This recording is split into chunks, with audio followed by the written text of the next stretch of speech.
এই সবাই দেখো, সবাই একটু আমার দিকে দেখবা এবং যখন আমি পড়ি তখন তুমি বইটার দিকে তাকায় থাকবা, ঠিক আছে? মানে আঙুলে ধরে ধরে তোমার অর্থগুলা মিলাইবা। দেখো, এটা কিন্তু আমি গতকাল তোমাদেরকে এই রাইট টু মিশন অর্থাৎ এই প্যাসেজের যে কয়েকটা গুরুত্বপূর্ণ শব্দার্থ ছিল সবগুলো শব্দার্থ কি করছিলাম আমরা, কথা বলো। এই সবগুলা মানে আমাদের এখানে যে শব্দার্থগুলো ছিল সবগুলো শব্দার্থ আমরা দিয়ে দিছিলাম, ঠিক আছে? এই শব্দার্থ দিয়ে দেওয়ার মানে হইল, শব্দার্থগুলো দিয়ে দেওয়ার মানেটা কি বলতো? চাঁদ, শব্দার্থগুলো দিয়ে দেওয়ার মানেটা কি? শব্দার্থগুলো দিয়ে দেওয়ার মানে হচ্ছে যদি তুমি শব্দার্থগুলো ভালোভাবে জানো তবে তোমার কাছে এই প্যাসেজটাকে সহজ মনে হবে। প্যাসেজটাকে কি মনে হবে? সহজ মনে হবে। কারণ এই তুমি যদি ইংরেজি ভালো জানতে চাও, ইংরেজি ভালো জানতে চাইলে ভোকাবুলারির কোনো প্রকারের বিকল্প নাই। যে যত বেশি মনে রাখবা ওয়ার্ড মিনিং জানবে সে তত বেশি ইংরেজি ভালো জানবে, ঠিক আছে? দেখো তাহলে আমরা পড়ি, একটু ভালো করে সবাই সুন্দর করে মিলাইবা, ঠিক আছে? একটু সুন্দর করে মিলানোর চেষ্টা করবা। দেখো আমি বলি, সবাই একটু দেখো। রাইট টু মিশন, এটার অর্থটা জানি কি? রাইট, দেখো রাইট টু মিশন এটার মানেটা জানি কি? রাইট টু মিশন মানে হইল শীঘ্রই আমাকে লেখো। রাইট, এই যে রাইট, শীঘ্রই আমাকে লেখো। একটু আঙ্গুল মিলাও। আমি তোমাকে আমার আঞ্চলিক ভাষায় আমি তোমাকে বুঝাই দিব যেন তোমার মাথায় ওই প্যাসেজটার অর্থটা অনেক দিন পর্যন্ত থাকে, টেকসই থাকে। দেখো এখন লিসেন অ্যান্ড রিড, শোনো এবং পড়ো। শোনো এবং পড়ো, আঙ্গুলকে কি মিলাইতেছো না? মেন বইটা হাতে নাও, মেন বই হাতে নাও, গাইড দূরে রাখো, মেন বই হাতে রাখো।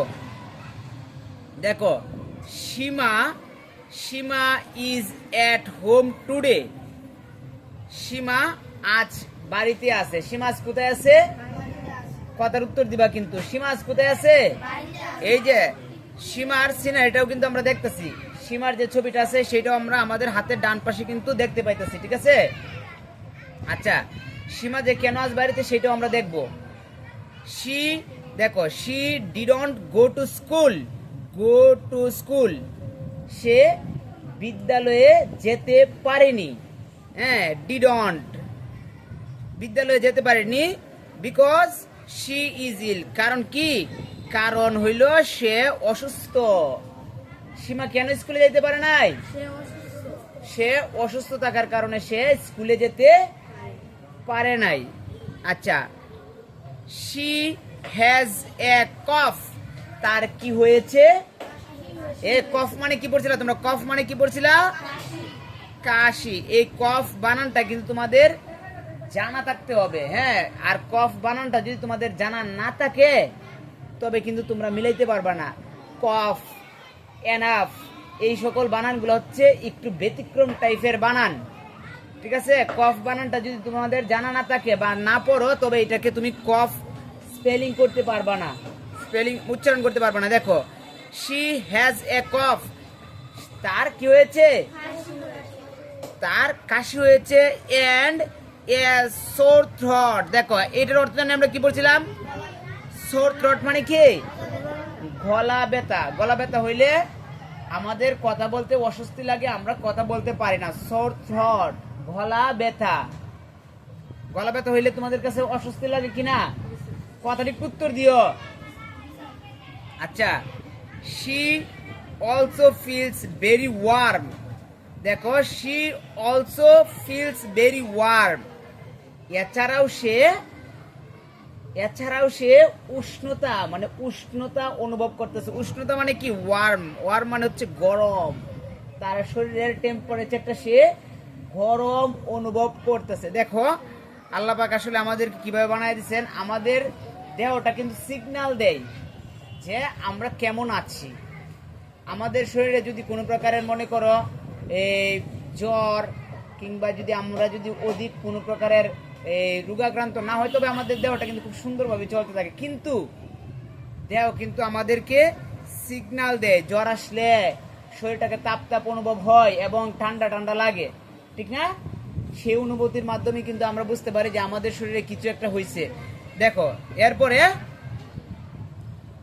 she also feels very warm, এছাড়াও সে তার উষ্ণতা অনুভব করতেছে, তার জ্বর জ্বর ভাব লাগতেছে। আমি কিন্তু গাইডের ভাষা ছাড়া যেইভাবে তোমার মাথার মধ্যে বেশি দিন টিকে থাকে, টেকসই হয়, সেইভাবে কিন্তু আমি বুঝাই দিতেছি, ঠিক আছে? আর ওয়ার্ড মিনিং গুলা পারলে তো তোমার কাছে এমনিতেই সহজ লাগবে। দেখো because she has a fever, হ্যাঁ তার শরীরে গরম গরম লাগতেছে কেন? কারণ শি হ্যাজ এ ফেভার, কারণ তার জ্বর হয়েছে। কারণ তার কি হয়েছে? জ্বর হয়েছে। ফেভার মানে হচ্ছে জ্বর, ফেভার মানে কি? জ্বর। She has the flow, she has the flow, তার ফ্লো হয়েছে। ফ্লো বলতে আমরা একসাথে কতগুলা রোগের সমষ্টিকে একসাথে বলা হয় ফ্লো। ফ্লো ফ্লো মানে কি বলছিলে তোমরা গতকাল? ফ্লো মানে, ফ্লো মানে হচ্ছে সর্দি জ্বর। ফ্লো মানে কি? সর্দি জ্বর। এটাকে আমরা ইনফ্লুয়েঞ্জাও বলতে পারি, ঠিক আছে? আচ্ছা এরপরে দেখো তার তো জ্বর হয়েছে, জ্বর হওয়ার পরে দেখি ডাক্তার সাহেব কি বলেন। দা ডক্টর ভিজিটেড সীমা লাস্ট নাইট। দেখো এই ডাক্তার সাহেব, হ্যাঁ গতকাল, লাস্ট নাইট, দেখো ডাক্তার সাহেব গতকাল রাতে সীমাকে দেখতে গিয়েছিল। ভিজিটেড, সীমাকে দেখতে গিয়েছিল, ঠিক আছে? শি নিডস সাম মেডিসিন, তার কিছু ঔষধ দরকার। ঔষধটা কার দরকার? ডাক্তারের নাকি সীমার? ঔষধটা দরকার হইলো সীমার, ঔষধের প্রয়োজন। এই যে দেখো শি নিডস সাম মেডিসিন, তার ঔষধ দরকার, তার মেডিসিন দরকার। হি অলসো টোল্ড হার, এছাড়াও ডাক্তার সাহেব তাকে বলল, তাকে মানে এই যে সীমাকে বলল, এছাড়াও ডাক্তার সীমাকে বলল what to do in order to get well soon, যে কি এমন, দেখো হোয়াট টু ডু কি করলে, কি এমন করলে, হ্যাঁ in order to get well soon, তুমি তাড়াতাড়ি ভালো হয়ে পড়বা। ডাক্তার সাহেব বলতেছেন যে কি এমন করলে তুমি তাড়াতাড়ি ভালো হইবা, ঠিক আছে? এই যে দেখো ইন অর্ডার টু, এই তিনটা মিলে হইলো একটা ওয়ার্ড, ইন অর্ডার টু। এটা হচ্ছে একটা ইডিয়ম ফ্রেজ, তোমরা তো আর ইডিয়ম ফ্রেজ সম্পর্কে জানো না। ইন অর্ডার টু মানে আদেশ, ঠিক আছে? গেট ওয়েল, তাড়াতাড়ি সুস্থ হইতে পারবা, গেট ওয়েল সোন, হ্যাঁ যে বলতেছে হি অলসো টোল্ড হার, এই যে ডাক্তার সাহেব তাকে বলল যে কি করলে তুমি তাড়াতাড়ি ভালো হয়ে পড়বা, ডাক্তার সাহেব বলতেছে। এরপরে দেখো এই যে আমাদের নিচে দেওয়া আছে দ্য ডক্টরস অ্যাডভাইস, ডাক্তার সাহেবের উপদেশ। ডাক্তার সাহেবের কি উপদেশ? ডাক্তার সাহেবদের উপদেশ দেখো সীমার জন্য কি থাকে। দেখো একজন ডাক্তার সাহেব, উনি কিন্তু খুব ওয়াইজি পারসন, খুব জ্ঞানী মানুষ। এই উনারা কিন্তু আমাদেরকে দেখবা, আর ডাক্তার সাহেবদের চরিত্র, স্বভাব, সব কিছুর দিকে উনারা খুব মানে ভিন্নই থাকেন, কারণ উনারদের কাছে আমরা বাঁচার জন্য যাই। উনারা দেখবা ডাক্তাররা এত এত রুগীর ভিড়ে টিরের মধ্যে তারা কিন্তু মেজাজটাকে শক্ত করতে পারেন না, যদিও তারা মাঝে মধ্যে, মানে ডাক্তারদের পেশাটা এত সুন্দর পেশা যে ওনারা টাকাও ইনকাম করতেছে, সাথে তোমার আমার যে চিকিৎসা দিয়ে ভালো করতেছে, সেইটার বিনিময়ে তারা সবও পাইতেছে। বুঝতে পারতেছো?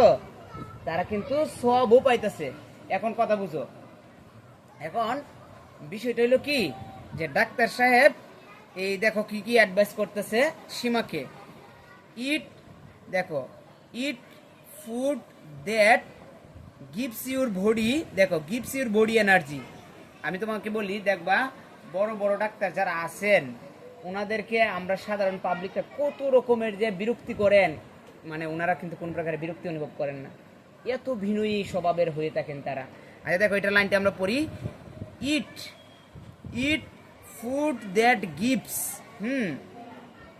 ইউর বডি এনার্জি, যে ইট ফুড দ্যাট তুমি ওই সকল খাবারটাই খাইবা, ওই খাবারটাই খাইবা যে খাবারটা গিভস ইউর বডি এনার্জি, যেটা তোমার দেহটাকে, ইউর বডি এনার্জি যেটা তোমার দেহটাকে শক্তি দিবে, যেটা তোমার দেহটাকে কি দিবে, শক্তি দিবে। এই যে দেখো যে ইট ফুড দ্যাট ওই খাবারটা খাও, হ্যাঁ, গিভস ইউর বডি এনার্জি যে খাবারটা খাইলে তোমার দেহটাকে কি দিবে, শক্তি দিবে। আচ্ছা ট্রাই টু ইট খাওয়ার চেষ্টা করো, খাওয়ার কি করো, খাওয়ার চেষ্টা করো। ট্রাই টু ইট মানে খাওয়ার চেষ্টা করতে হবে। জ্বর আসলে তো আমাদের তো আমরা খাওয়ার মন চাই না, আমাদের খাবারের মন চায়। আচ্ছা ট্রাই টু ইট খেতে চেষ্টা করতে হবে। ইভেন ইফ ইউ দেখো, even if you aren't hungry, যদিও তোমার ক্ষুধা না লাগে, যদিও তুমি ক্ষুধার্ত না হও, তথাপিও তোমাকে খাওয়ার চেষ্টা করতে হবে। দেখো you need to be strong, তোমাকে মনোবল, তোমার যে মনোবলটা আছে সেইটাকেও তোমার স্ট্রং রাখতে হবে, শক্ত রাখতে হবে। মনোবলটা কি রাখতে হবে, শক্ত রাখতে হবে। আর মনে রাখবা মনোবল শক্ত মানে তোমার কাছে শত প্রতিকূলতা এসে হার মানবে, ঠিক আছে। আর যদি কও যে আমার জ্বর হয়েছে, তাইলে তো আমি তো এখন মনে হয় মারা যাইতে পারি। আমরা মানুষ মাত্রই তো মরণশীল, সুস্থ থাকতেও মারা যেতে পারি, অসুস্থ অবস্থায় মারা যেতে পারি। তবে সবসময় আমাদেরকে পজিটিভ মাইন্ডেড হইতে হবে, পজিটিভ, যে আমরা যেন আমাদের মনোবলটাকে শক্ত রাখি, ঠিক আছে। You need to be strong, তোমাকে মনোবলের দিকে তোমাকে শক্তিশালী হইতে হবে। এরপরে দেখো কি করতে হবে, রেস্ট, বিশ্রাম নিতে হবে। কি নিতে হবে, বিশ্রাম নিতে হবে। কই বিশ্রাম নিতে হবে, স্টে অ্যাট হোম, বাড়িতে তোমাকে বিশ্রাম নিতে হবে। বাড়িতে তোমাকে কি করতে হবে, বিশ্রাম নিতে হবে। ডোন্ট গো টু স্কুল, তোমাকে স্কুলে যাওয়া চলবে না। তুমি কই যেতে পারতো না, স্কুলে যাইতে পারবা না। এই যে দেখো ডোন্ট গো টু স্কুল, তুমি স্কুলে যাইও না। অর ওয়ার্ক, এমনকি তুমি কোনো প্রকারের কাজও করো না জ্বর থাকাকালীন সময়। এটা হচ্ছে ডাক্তার সাহেবের উপদেশ, হ্যাঁ। এরপরে দেখো কি বলছে, drink a lot of water or juice, তুমি পান করো। Drink a lot of water, প্রচুর পরিমাণে পানি পান করো, এবং জুইস পান করো। কি পান করার কথা বলছে, হ্যাঁ পানি এবং জুইস পান করার কথা বলছে। কারণ আসলে পানি তো পানি, পানি হচ্ছে আল্লাহ পাকের এক অমূল্য রতন, অমূল্য সম্পদ, ঠিক আছে। যেই সম্পদটাকে আমরা কোনো প্রকারের টাকাবিহীন, টাকা ছাড়াই কিন্তু আমরা পাই। যে টিউবওয়েল থেকে যে পানি আনি আমরা, টিউবওয়েলটা টাকা দিয়ে আসি, কিন্তু এই টাকা দিয়ে যদি পানি কেমন লাগতো, তাহলে মানুষে ভাত না খায় পানিটাকে বেশি খাইলো। সারাদিন মানুষ পানি ছাড়া ভাত না খায়ও চলতে পারে, কিন্তু পানি না খায় মানুষ চলাটা খুব কঠিন হয়ে যায়, ঠিক আছে। হ্যাঁ তুমি যে কোনো প্রকারের খাবার খাইবা, যে কোনো প্রকারের খাবার খাও, খাবার খাওয়ার পরে পানিটা লাগবেই। এই যে আমি এখন কথা বলতেছি, আমার কাছে পানি পিপাসা লাগতেছে, মনে হইতেছে পানি পিপাসা লাগতেছে, দেখো।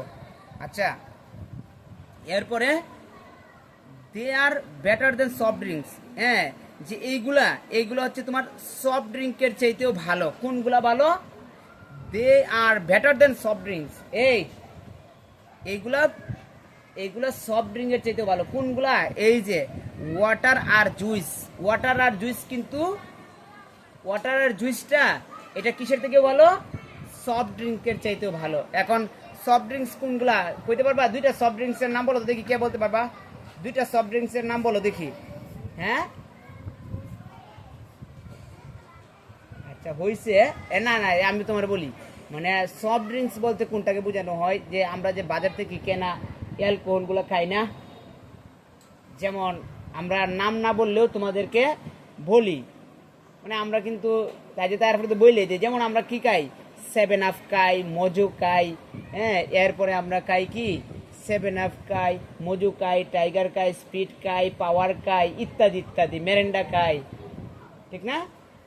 মানে এইগুলাকে বলা হয় তোমার সফট ড্রিঙ্কস। কি বলা হয়, এখন বলছিলাম দুইটার নাম বলার জন্য বলতে পারো না। দেখো যে এইগুলার চাইতে পানি এবং জুস অনেক ভালো, পানি এবং জুস অনেক ভালো। এরপরে দেখো বলছে আর ইউ কফিং অর স্নিজিং, বলছে তোমার কি কাশি আর হাঁচি আছে? এই কফিং অর স্নিজিং, স্নিজিং ওয়ার্ডটা তোমরা পড়ো নাই? স্নিজ মানে কি? স্নিজ থেকে স্নিজিং, স্নিজ মানে কি গতকাল পড়ছিলা? হাঁচি। কি হাঁচি, নট স্মাইলিং, হাসি কিন্তু না, বলছি হাঁচি। এই যে আমরা দেই না ছুম, দেই না, এটাকে বলা হয় স্নিজিং। ঠিক আছে? আর ইউ কফিং অর স্নিজিং, তোমার কি কাশি আর হাঁচি আছে?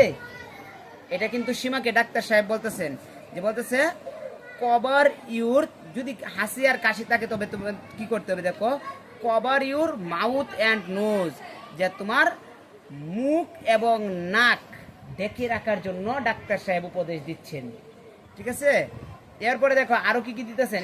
এই প্যাসেজটা কিন্তু আমাদের জন্য অনেক অনেক শিক্ষণীয় একটা লেসন। দেখো ইউজ এ টিস্যু, এছাড়াও তোমাকে কি করতে হবে বলছে, যে তুমি টিস্যু ব্যবহার করবা, নট ইউর হ্যান্ড। আচ্ছা, বলছে ব্যবহার করার জন্য। এরপর নট ইউর হ্যান্ড, তোমার হাত ব্যবহার করো না। ওয়াশ ইউর হ্যান্ডস রেগুলারলি, তোমার হাতগুলা নিয়মিতভাবে ধুইবা। হ্যাঁ, এরপর use your own plate, glass and cup, তোমার নিজস্ব প্লেট, গ্লাস এবং কাপ ব্যবহার করবা। Other people can catch your illness from this things, যেন অন্য মানুষেরা তোমার এই অসুস্থতা থেকে অন্যজন যেন অসুস্থ না হয়ে যায়। বুঝতে পারছো কি না?